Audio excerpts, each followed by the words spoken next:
I'm Dawson Baker, and I finally have my loyal co-anchor Dylan Hampy back on this week's edition of HCMS World News.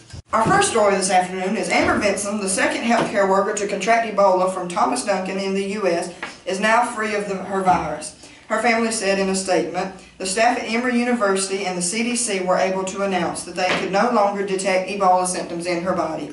And an update on the NBC cameraman, he was released from the hospital on Wednesday as well. Our second story today consists of another man jumping the fence at the White House. At least he got 20 to 25 feet away from the fence before he got tackled by dogs and police officers. The federal office confirmed this story on Wednesday. Our last story this afternoon is Ottawa, Canada was rocked yesterday by violence after a gunman fatally shot a soldier guarding the National War Memorial.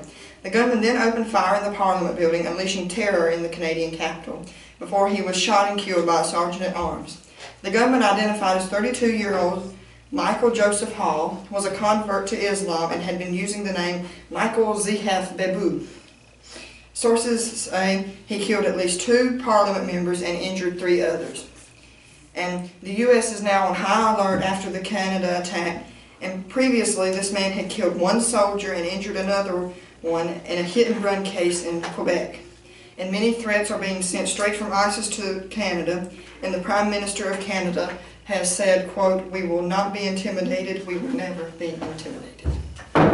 Once again, I'm Dawson Baker. And I'm Dylan Hampy. And we'll see you again next week on HCMS World News.